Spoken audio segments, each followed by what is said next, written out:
Hello friends, welcome to Comfort Cooking for You. ఇవాల్టి మన special recipe tasty టమాటా రసం. తక్కువ టైంలో చాలా ఈజీగా చేసుకోగలిగే రెసిపీ ఇది. ఇంట్లో ఒక్కొక్కసారి కూరగాయలు ఏమీ అవైలబుల్ లేనప్పుడు కానీ లేదా ఒక్కొక్కసారి సింపుల్గా ఏదైనా చేసుకొని తినాలనిపిస్తుంటుంది మనకి. అలాంటప్పుడు కూడా రుచికి రుచి అండ్ సింపుల్ ఈజీ రెసిపీ ఇది. ఎప్పుడైనా ఒంట్లో బాగోలేనప్పుడు కూడా పుల్లగా ఘాటుగా తినాలనిపిస్తుంది. అలాంటప్పుడు కూడా ది బెస్ట్ రెసిపీ అనొచ్చు దీన్ని. మరి సూపర్ టేస్టీ ట్యాంగీ టమాటా రసం చేసుకునే విధానం చూసేద్దామా? ముందు ఒక మిక్సర్ జార్ తీసుకున్నాను. అందులో 5 బాగా పండిన వంటి టమాటాలను ముక్కలుగా కోసుకొని వేసుకున్నాను. ఇందులో కొంచెం కొత్తిమీర కాడలతో సహా వేసుకున్నాను. ట్రెడిషనల్ పద్ధతిలో అయితే టమాటా ముక్కలను చేతులతో బాగా పిండి సారం తీస్తారు. మీ దగ్గర ఇలాంటి మ్యాషర్ ఉంటే దాంతో కూడా మ్యాష్ చేసుకోవచ్చు టమాటాలని. నేను కొంచెం ఈజీగా అయిపోవాలని మిక్సీ పడుతున్నాను. టమాటా గుజ్జుని రెడీ చేసి పెట్టుకున్న తర్వాత 1 టేబుల్ స్పూన్ జీలకర్ర, 1 టేబుల్ స్పూన్ మిరియాలు, 2 రెబ్బల కరివేపాకు, 10-12 వెల్లుల్లి రెబ్బలు కూడా తీసుకొని కొద్దిగా క్రష్ చేసుకుంటున్నాను. మరీ మెత్తగా దమ్ముకోవాల్సిన అవసరం లేదండి. చూడండి, ఇలా కొంచెం కచ్చా పక్కాగా దమ్ముకుంటే సరిపోతుంది. ఇప్పుడు ముందుగా రెడీ చేసి పెట్టుకున్న టమాటా గుజ్జుని ఒక గిన్నెలోకి తీసుకొని అందులో 2 గ్లాసుల నీళ్లు యాడ్ చేసుకొని స్టవ్ ఆన్ చేసుకున్నాను.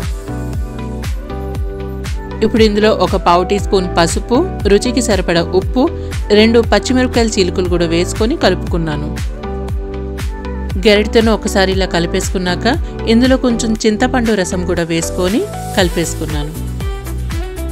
టమాటాలోని పచ్చిదనం పోవడానికి గిన్నెకు మూత పెట్టుకొని మంటను లో టు మీడియం ఫ్లేమ్లోకి పెట్టి ఒక పొంగు వచ్చే వరకు ఉంచాను. 2-3 నిమిషాలు ఇలా బాయిల్ అయిన తర్వాత టమాటాలోని పచ్చిదనం మొత్తం పోయింది. ఇప్పుడు ఇందులో ముందుగా దంపి పెట్టుకున్న జీలకర్ర, మిరియాలు, వెల్లుల్లి ముద్దని వేసుకున్నాను.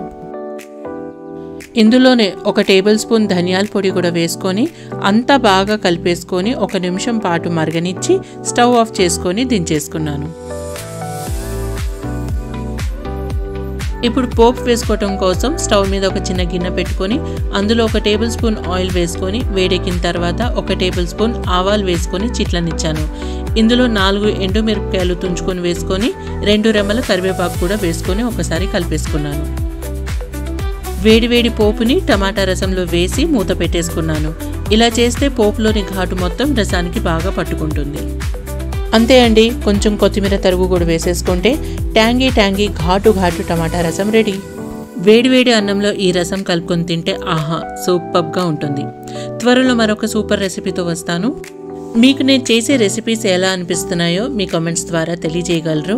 అంతేకాకుండా ఏదైనా రెసిపీ తెలుసుకోవాలని ఉంటే కనుక డిస్క్రిప్షన్ బాక్స్లో ఇచ్చిన ఈమెయిల్ ఐడీస్కి నాకు మెయిల్ ద్వారా మీ రిక్వెస్ట్ పెట్టొచ్చు. ఛానల్ని సబ్స్క్రైబ్ చేసుకోవడం మాత్రం మర్చిపోకండి. మళ్ళీ కలుద్దాం.